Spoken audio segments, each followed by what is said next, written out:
Hello बच्चों। तो भाई इलेक्ट्रिक फील्ड के कंसेप्ट के बाद हम बहुत ही इम्पोर्टेंट कंसेप्ट डिस्कस करने जा रहे हैं और जो एग्जामिनेशन पॉइंट ऑफ व्यू से काफ़ी इम्पोर्टेंट कंसेप्ट माना जाता है। तो अगला कंसेप्ट हम यहाँ पर लेकर चलेंगे भाई किस चीज़ का, गॉस थ्योरम।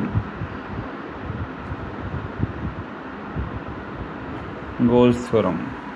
तो इस कंसेप्ट को डिस्कस करने से पहले दो बेसिक टर्म्स पर हम डिस्कशन करेंगे और उसके बाद लिंक करवाएंगे उसको गॉस थ्योरम के साथ। तो बेसिक टर्म कौन कौन सी हैं भाई? First is area vector and second is electric flux.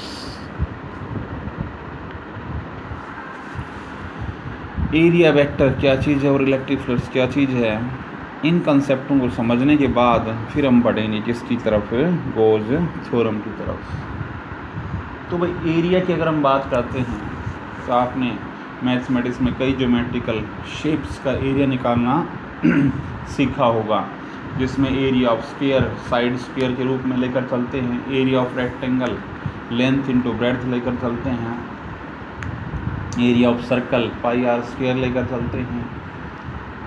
तो इस तरह से there are so many geometrical shapes जिनके एरिया की मैग्नीट्यूड का रिजल्ट आपने निकालना सीखा है।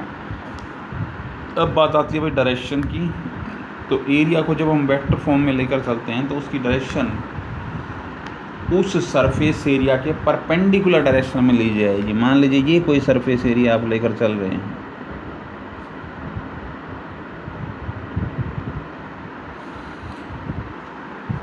तो इसका सरफेस एरिया की जो डायरेक्शन ली जाएगी वो कहाँ पर होगी। अब ये आप सीधी सी बात है, कौन सी एक्सिस के अलोंग ये सरफेस एरिया लाई कर रहा है भाई, अलोंग वाई एक्सिस।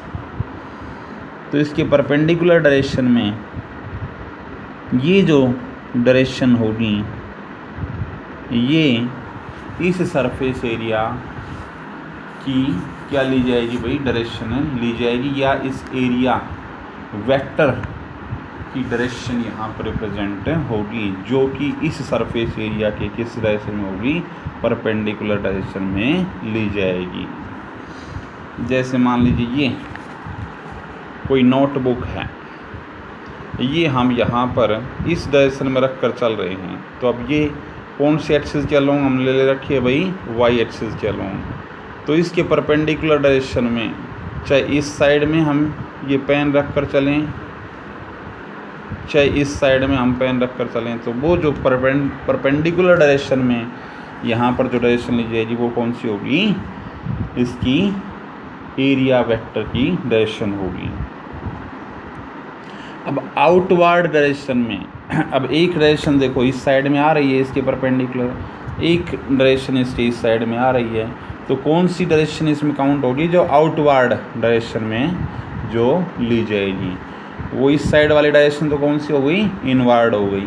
हम कौन सी डायरेक्शन लेंगे भाई, आउटवर्ड डायरेक्शन में ली जाएगी। जैसे ये सरफेस लेकर चलना हो तो एक तो इस सरफेस के परपेंडिकुलर डायरेक्शन में ये डायरेक्शन आ रही है, और एक इस नोटबुक के नीचे अगर हम डायरेक्शन लेकर चलें तो वो भी तो परपेंडिकुलर ही है, तो कौन सी डायरेक्शन ली जाएगी, आउटवर्ड डायरेक्शन में जो नॉर्मल लिया जाएगा, परपेंडिकुलर डायरेक्शन में ली जाएगी। ये था भाई एरिया वेक्टर का कंसेप्ट। इसके बाद बात करते हैं भाई इलेक्ट्रिक फ्लक्स की। तो इलेक्ट्रिक फ्लक्स क्या होगा भाई, किसी गिवन सरफेस एरिया में से कितनी number of electric field lines cross कर रही हैं वो किस चीज़ को प्रोवाइड करेगा, इलेक्ट्रिक फ्लक्स को प्रोवाइड करेगा। तो इलेक्ट्रिक फ्लक्स बेसिकली क्या है, इलेक्ट्रिक फ्लक्स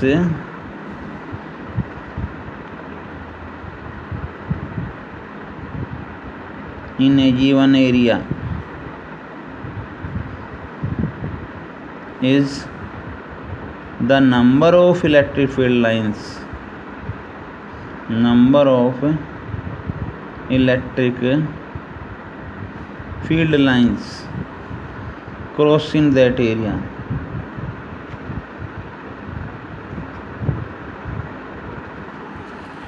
इलेक्ट्रिक फ्लक्स किसी गिवन एरिया में कौन सी क्वांटिटी, कौन सी वैल्यू होगी भाई, कितनी number of electric field lines उस एरिया को क्रॉस कर रही हैं वो क्या बोला जाएगा भाई, इलेक्ट्रिक फ्लक्स बोला जाएगा।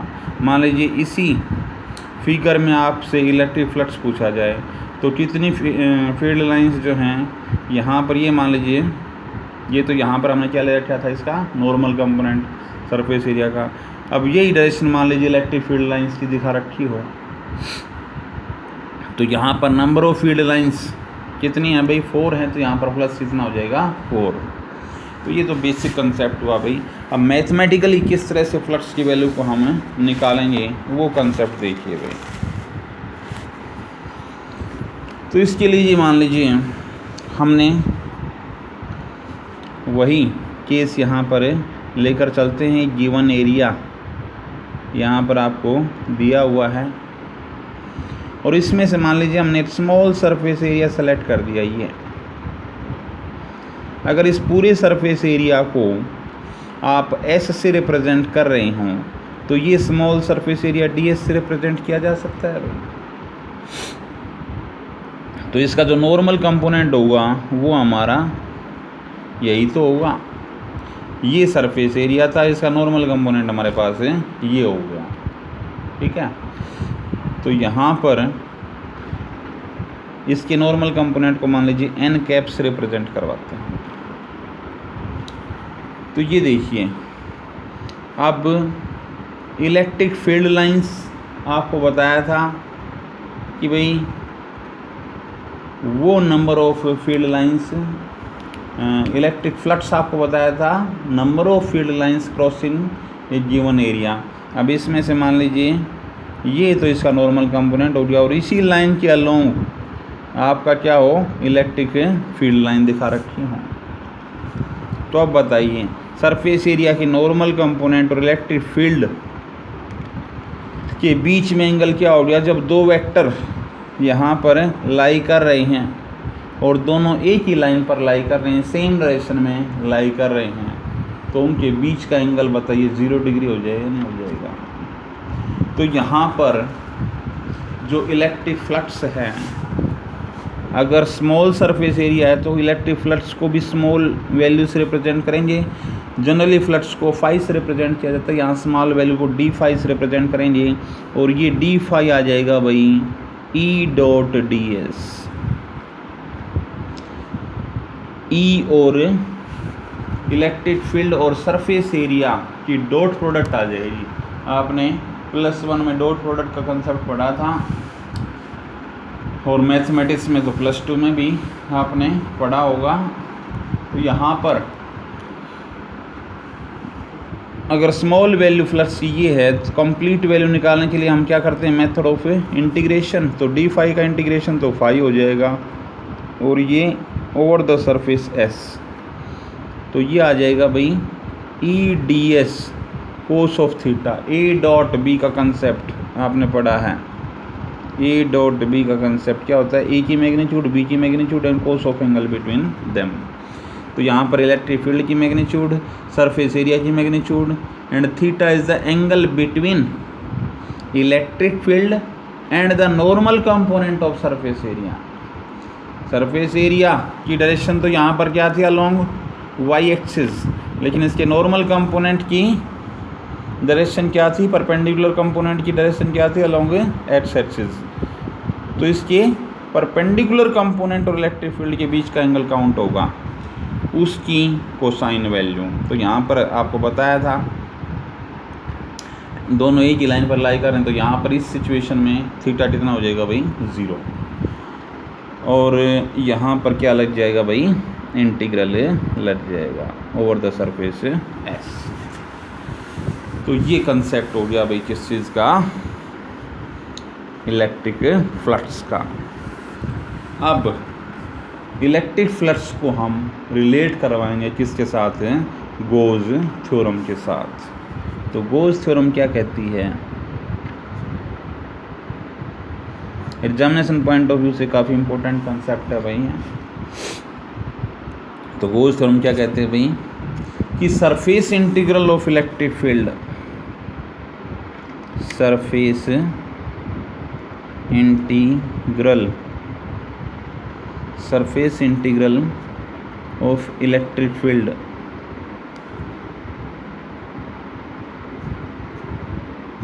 ओवर क्लोज्ड सरफेस S,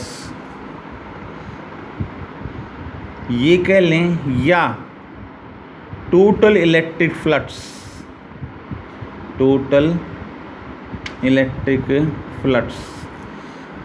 क्यों कहें भाई?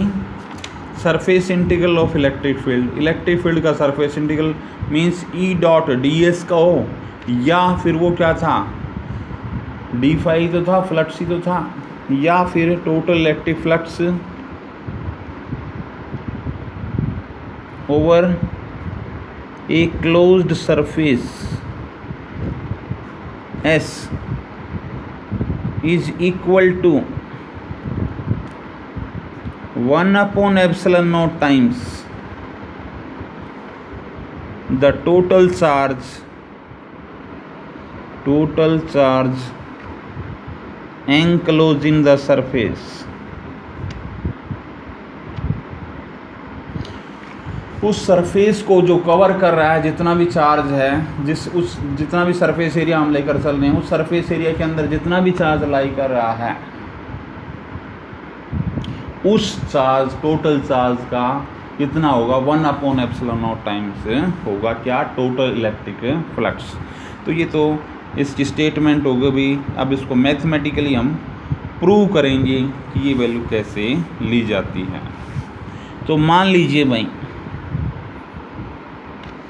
कोई स्फेरिकल पोर्शन आप लेकर चल रहे हैं, स्फेरिकल पोर्शन आप लेकर चल रहे हैं और इसके सेंटर पर कोई पॉजिटिव चार्ज क्यों रखा है, इसके सेंटर पर कोई पॉजिटिव चार्ज क्यों रखा है, ठीक है। अब हम किस चीज़ की वैल्यू, यहाँ पर फ्लक्स की वैल्यू निकालना चाहते हैं किसी गिवन पॉइंट पर, टोटल इलेक्ट्रिक फ्लक्स पर। ये मान लीजिए हमने कहाँ पर ले ली, इस, अब जिस पॉइंट पर निकालना चाहते हैं उससे एक ये कोई पॉइंट सेलेक्ट कर लिया, इस स्फीयर की जो बाउंड्री थी, इस पर कोई पॉइंट आपको दे रखा है और इस पॉइंट पर आपसे किस चीज़ की वैल्यू, फ्लक्स की वैल्यू पूछी जाए तो कैसे निकालेंगे। अब ये मान लीजिए कोई स्मॉल सरफेस एरिया हमने सेलेक्ट कर लिया, ये स्मॉल सरफेस एरिया जैसे पिछले केस में ds लिया था, ऐसे ही ds लिया जा सकता है। अब ds लिया जा सकता है तो इसका नॉर्मल कंपोनेंट कहाँ पर होगा, यही तो होगा। और अगर इस चार्ज की बात की जाए, इस चार्ज की बात की जाए तो चार्ज से, पॉजिटिव चार्ज से इलेक्ट्रिक फील्ड लाइंस कहाँ जाती हैं, आपने प्रॉपर्टीज़ पढ़ी थी, आउटवर्ड। तो यहाँ से इलेक्ट्रिक फील्ड लाइन कहाँ जाएंगी भाई, इसी लाइन पर चली जाएंगी। तो यहाँ पर जो स्मॉल सरफेस एरिया ds लिया था उसका नॉर्मल कंपोनेंट भी इसी लाइन पर लाई कर रहा है और इलेक्ट्रिक फील्ड भी इसी लाइन पर लाई कर रहा है। क्या ये कंडीशन वही नहीं होगी जो यहाँ पर डिस्कस हुई थी? तो यहाँ पर इस सिचुएशन में इन दोनों के बीच में जो एंगल होगा वो कितना हो जाएगा भाई, 0। तो उसके बेस पर अगर हम यहाँ पर इलेक्ट्रिक फील्ड के सरफेस इंटीग्रल की वैल्यू लेकर चलते हैं, इलेक्ट्रिक फील्ड के सरफेस इंटीग्रल की वैल्यू लेकर चलते हैं तो वो किसके इक्वल आ जाएगी, it will be equal to, अब E का कंसेप्ट देखिए भाई, ये किसके इक्वल आ जाएगा, E ds cos of theta over the surface S। अब थीटा यहाँ पर कितना है, 0, तो कोस 0 1 हो जाएगा। तो यहाँ से ये कितना बच जाएगा भाई, E ds over the surface S। अब देखिए भाई इसकी वैल्यू यहाँ पर हम फाइंड आउट करेंगे। अब इसमें से E को बाहर अगर ले लें तो अंदर क्या बच गया भाई, ds over the surface S। अब देखिए E की अगर बात करते हैं, इलेक्ट्रिक फील्ड का रिजल्ट निकालना हो, इलेक्ट्रिक फील्ड का रिजल्ट आपको पीछे निकालना सिखाया है। किसी गिवन चार्ज से एक पर्टिकुलर डिस्टेंस पर कोई पॉइंट दे रखा हो, वहाँ पर इस चार्ज के कोरस्पोंडिंग कितना इलेक्ट्रिक फील्ड होगा, वो जनरल फार्मूला आया था हमारे पास, क्या, 1/4πε0 Q/r²। अब r यहाँ पर क्या ली जाएगी भाई, इस स्फीयर की रेडियस की वैल्यू ली जाएगी। मान लीजिए ये इसका सेंटर है और ये यहाँ पर लाई कर रहा है पॉइंट, तो ये डिस्टेंस किसकी इक्वल होगी, इक्वल टू इट्स रेडियस, और वो रेडियस मान लीजिए हमने r ले ली। तो यहाँ से इस पॉइंट पर इलेक्ट्रिक फील्ड का रिजल्ट, ये पॉइंट मान लीजिए हमने कोई भी पॉइंट A ले लिया, तो पॉइंट A पर बताइए इलेक्ट्रिक फील्ड की वैल्यू निकाली जा सकती है।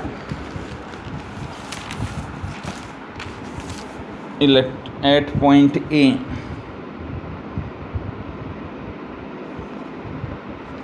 इलेक्ट्रिक फील्ड कितना होगा भाई,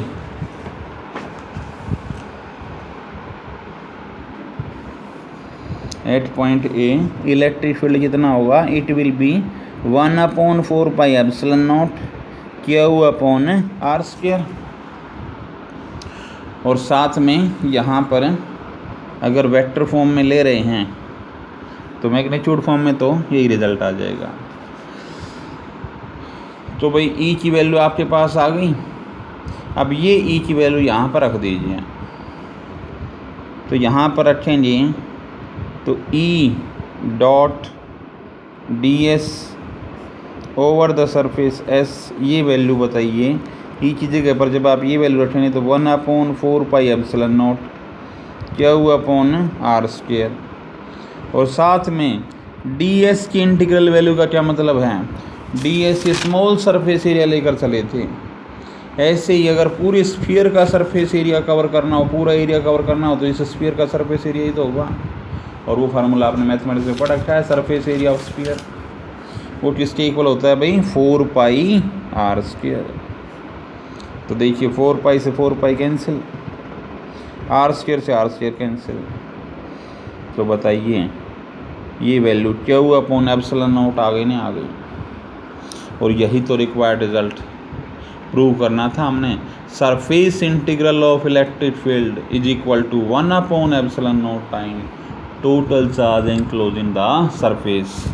अब यहाँ पर जो चार्ज एनक्लोज कर रहे थे वो कितना था भाई, Q चार्ज लेकर चले थे। तो ये जनरल कंसेप्ट था भाई। अब इसमें ज़रूरी नहीं है कि चार्ज हो, there are so many discrete charges Q1 Q2 Q3। तो वहाँ पर फिर क्या आ जाएगा, ऊपर जो अकेला Q लेकर चल रहे थे वहाँ पर उन सब का टोटल सम आ जाएगा, Q1 + Q2 Q3 Q4, जितने भी डिस्क्रीट चार्जेस वहाँ पर हम लेकर चल रहे हैं।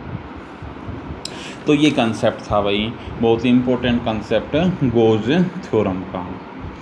इसके बाद बढ़ते हैं भाई, इसी कंसेप्ट को आगे बढ़ाते हैं और स्टडी करते हैं इसकी एप्लीकेशंस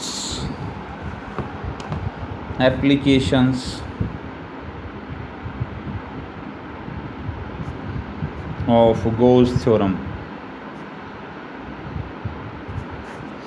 गोज थ्योरम के एप्लीकेशंस में सबसे पहली एप्लीकेशन हम यहाँ पर लेकर चलेंगे भाई कि गोज थ्योरम की हेल्प से हम इलेक्ट्रिक फील्ड का रिजल्ट निकाल सकते हैं। पहली application, to find electric field, to find electric field due to infinitely long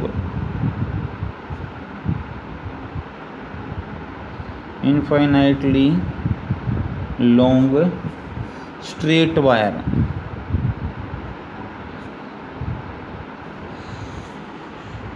कोई इनफाइनाइटली लॉन्ग स्ट्रेट वायर दे रखा है भाई, और उसके कारण आप इलेक्ट्रिक फील्ड का रिजल्ट निकालना चाहते हैं, तो उसमें कौन से कंसेप्ट का यूज़ किया जाएगा भाई, गोज थ्योरम का यूज़ किया जाएगा। किस तरह से गोज थ्योरम का यूज़ कर सकते हैं वो कंसेप्ट देखिए भाई। मान लीजिए ये कोई स्ट्रेट वायर है जो कि इनफाइनाइट लेंथ का है, हमें नहीं पता इसकी कितनी लेंथ है, और इसके ऊपर कोई चार्ज डिस्ट्रीब्यूट कर रखा है, पॉजिटिव चार्ज यहाँ पर डिस्ट्रीब्यूट कर रखा है, ठीक है। अब पॉजिटिव चार्ज डिस्ट्रीब्यूट कर रखा है, तो इस वायर पर जो चार्ज डिस्ट्रीब्यूट कर रखा है इसके कारण हम किसी गिवन पॉइंट पर इलेक्ट्रिक फील्ड का रिजल्ट निकालना चाहते हैं। तो वो कैसे निकाला जाएगा? इसके लिए सबसे पहले हम एक गॉसियन सरफेस यहाँ पर बनाएंगे, क्योंकि गॉस थ्योरम का यूज़ करने के लिए हमें किस चीज़ की ज़रूरत पड़ेगी भाई? सरफेस एरिया की। सरफेस एरिया का रिजल्ट लेने के लिए कोई ना कोई ज्योमेट्रिकल शेप तो वहाँ पर होनी चाहिए जिससे सरफेस एरिया की वैल्यू को वहाँ पर अप्लाई किया जा सके। तो हमेशा याद रखेंगे स्ट्रेट वायर के केस में हम कौन सी ज्योमेट्रिकल शेप का केस लेकर चलेंगे? सिलेंड्रिकल शेप का केस लेकर चलेंगे। तो मान लीजिए ये जो वायर है वो एक सिलेंडर की एक्सियल लाइन पर रखा हुआ है। ये कोई इमेजिनरी सिलेंडर ले लिया, एक्चुअली ऐसा कोई सिलेंडर है नहीं। सिर्फ इसकी वैल्यू फाइंड आउट करने के लिए, इलेक्ट्रिक फील्ड की वैल्यू फाइंड आउट करने के लिए हमने एक इमेजिनरी गॉसियन सरफेस यहाँ पर बना लिया। अब इसके जो कर्व्ड सरफेस एरिया है इस पर कोई पॉइंट आपने ले लिया, सेलेक्ट कर लिया, कोई पॉइंट ए सेलेक्ट कर लिया, तो यहाँ पर ये कोई स्मॉल सरफेस एरिया यहाँ पर लाई करेगा। इसका वही सरफेस एरिया के नॉर्मल कंपोनेंट की बात करते हैं तो यहाँ पर अगर स्मॉल सरफेस एरिया हम ds लेकर चल रहे हैं तो इसका नॉर्मल कंपोनेंट कहाँ पर आ जाएगा? अपवर्ड डायरेक्शन में। और यहाँ से इस वायर से ये पॉइंट की डिस्टेंस किसके इक्वल होगी? Equal to its radius. और ये डिस्टेंस मान लीजिए r दे रखी है। तो बताइए, अभी अभी कंसेप्ट हम डिस्कस करके आए हैं इलेक्ट्रिक किस चीज़ का? फ्लक्स का रिजल्ट हम अभी अभी डिस्कस करके आए हैं, E.ds का रिजल्ट। अब एक सरफेस एरिया इस साइड में भी लाई कर रहा है इस सर्कुलर पोर्शन पर, उसका नॉर्मल कंपोनेंट कहाँ पर होगा भाई? इस डायरेक्शन में। और इलेक्ट्रिक फील्ड की अगर बात करें तो पॉजिटिव चार्ज तो आउटवर्ड होगा, तो यहाँ पर तो ये डायरेक्शन हो गई, ये डायरेक्शन हो गई, तो इलेक्ट्रिक फील्ड की ये डायरेक्शन। अब सरफेस, अब इस पॉइंट की अगर बात करते हैं तो यहाँ पर देखिए नॉर्मल कंपोनेंट भी उसी लाइन पर लाई कर रहा है और इलेक्ट्रिक फील्ड भी उसी लाइन पर लाई कर रहा है, पॉजिटिव से आउटवर्ड जाएगा। तो इन दोनों के बीच में एंगल वही थीटा 0 हो गया, कोस 0 की वैल्यू 1 हो जाएगी। तो अगर हम E.ds की बात करते हैं तो E.ds cos theta, E.ds cos theta, और यहाँ से थीटा कितना आ जाएगा? 0। तो यहाँ पर वही over the surface S it will B E.ds आ जाएगा ओवर द सरफेस S। अब यहाँ पर देखिए हम बात कर रहे थे दो सरफेस जोड़ आ रहे हैं, एक इधर, इसका नॉर्मल कंपोनेंट इधर आ गया, और अगर इस सरफेस एरिया की बात करते हैं तो इसका नॉर्मल कंपोनेंट इधर आ गया। अगर इनके कोरस्पॉन्डिंग और आप निकालना चाहें फ्लक्स की वैल्यू तो बताइए क्या कोई वैल्यू आएगी?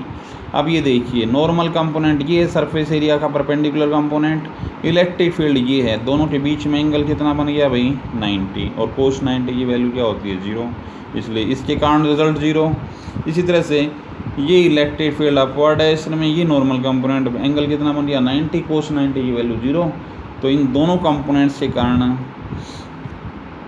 जो इलेक्ट्रिक फ्लक्स आ गया वो हमारे पास कितना आ गया? 0। तो किसके कारण यहाँ पर बनेगा? इसके कर्व्ड सरफेस एरिया पर जो पॉइंट लेकर चल रहे हैं उसके कारण यहाँ पर फ्लक्स की वैल्यू लाई करेगी। तो वो हमारे पास किसके इक्वल है? E.ds के इक्वल। अच्छा, अब गॉस थ्योरम क्या कहती है?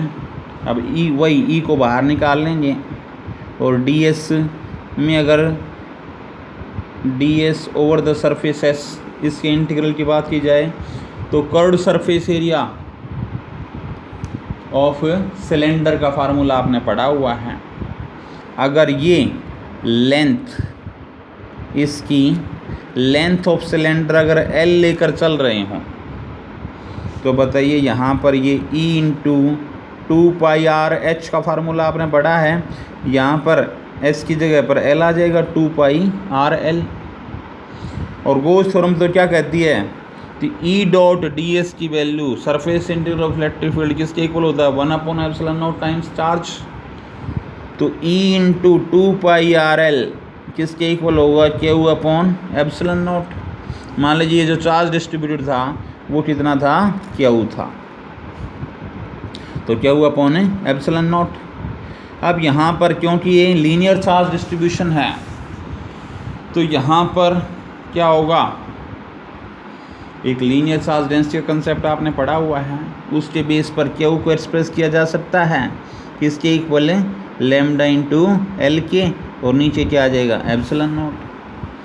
अब देखिए L से L कैंसिल, और यहाँ से अगर E का रिजल्ट निकालना चाहते हैं तो 2πr इधर आके डिवीजन में आ जाएगा, तो λ/2π ये ε0r, ये आपके पास रिक्वायर्ड रिजल्ट होगा भाई किस चीज़ का, एक स्ट्रेट वायर के कारण कोई गिवन पॉइंट दे रखा हो, एक स्ट्रेट वायर जिस पर यूनिफॉर्मली चार्ज डिस्ट्रीब्यूट कर रखा है, उसके कारण आप किस चीज़ की वैल्यू इलेक्ट्रिक फील्ड की वैल्यू निकालना चाहते हो तो गोस थ्योरम का यूज़ करके इस रिज़ल्ट को बहुत ही आसानी से निकाला जा सकता है।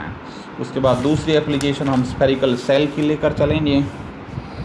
Second application to find electric field, to find electric field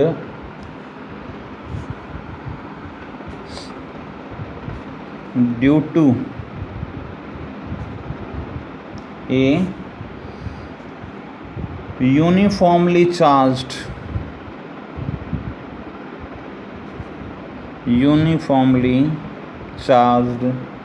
spherical cell,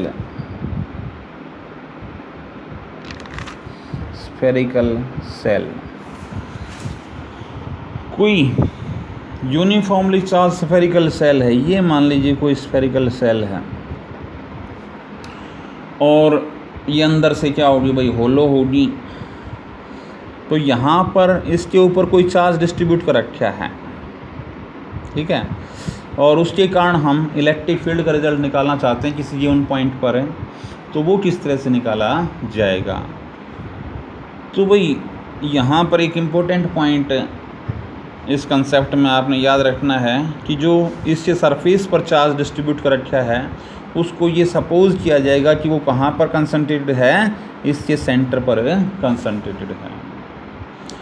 तो इसमें वही 3 केसेस हम लेकर चलेंगे, एक इनसाइड द स्फेरिकल सेल, एक आउटसाइड द स्फेरिकल सेल और एक on the surface of spherical shell. तो सबसे पहले मान लीजिए हमने कोई आउटसाइड द स्फेरिकल सेल की कोई पॉइंट ए ले लिया, इस पर हम इलेक्ट्रिक फील्ड का रिज़ल्ट निकालना चाहते हैं, तो जहाँ पर इलेक्ट्रिक फील्ड का रिज़ल्ट निकालना है वहाँ पर एक गॉसियन सरफेस ड्रा किया जाएगा, एक गॉसियन सरफेस ड्रा किया जाएगा और वही स्मॉल सरफेस एरिया सेलेक्ट करेंगे, इसका नॉर्मल कंपोनेंट इस डायरेक्शन में जाएगा और यहाँ पर जो चार्ज था पॉजिटिव चार्ज Q, इससे अगर इलेक्ट्रिक फील्ड की बात करें तो वो भी क्या होगा इसी लाइन पर लाई करेगा E। वही सेम कंसेप्ट, अब अगर इसकी पॉइंट A की इस पॉइंट O से डिस्टेंस अगर स्मॉल r हो तो वही पीछे वाले कंसेप्ट की अगर हम बात करते हैं तो E डॉट डी एस का रिज़ल्ट आपके पास आया था ओवर द सरफेसेस। अब E की वैल्यू आप वही दोनों इसका सरफेस एरिया का नॉर्मल कंपोनेंट और E एक ही लाइन पर लाई कर रहे हैं तो उनके बीच में एंगल वही 0 और cos 0 1, वही सेम कंसेप्ट। तो यहाँ से ये आ जाएगा E और डी एस का इंटीग्रल, डी एस का इंटीग्रल की अगर बात करते हैं तो डी एस का इंटीग्रल S। तो ये कंसेप्ट हमारे पास, अभी का रिज़ल्ट आपने निकालना सीखा है 1/4πε0 और चार्ज कितना है Q, डिस्टेंस कितनी है R, तो Q/r² आ जाएगा भाई ये रिज़ल्ट। ये रिज़ल्ट आ गया तो फिर साथ में सरफेस एरिया की अगर बात करते हैं तो सरफेस एरिया ऑफ स्फीयर, वो आपने पढ़ा है, वो किसके इक्वल होता है भाई? सॉरी भाई, ये इलेक्ट्रिक फील्ड ये तो हम निकालना चाहते हैं, इसका रिज़ल्ट हम निकालना चाहते हैं, ये यहाँ पर नहीं रखेंगे, ये तो रिज़ल्ट निकालना चाहते हैं। ई की जगह पर ई रखा जाएगा और डी एस की जगह पर क्या रखा जाएगा भाई? 4 पाई आर स्क्वायर। और अकॉर्डिंग टू गोस थ्योरम ये किसके इक्वल था? क्या हुआ अपॉन एप्सिलॉन नॉट, क्या हुआ अपॉन एप्सिलॉन नॉट। अब ई का रिजल्ट निकालना चाहते हैं तो ये टर्म उधर जा रही है, डिवीजन का केस, और ये 1/4 पाई एप्सिलॉन नॉट क्या हुआ अपॉन आर स्क्वायर।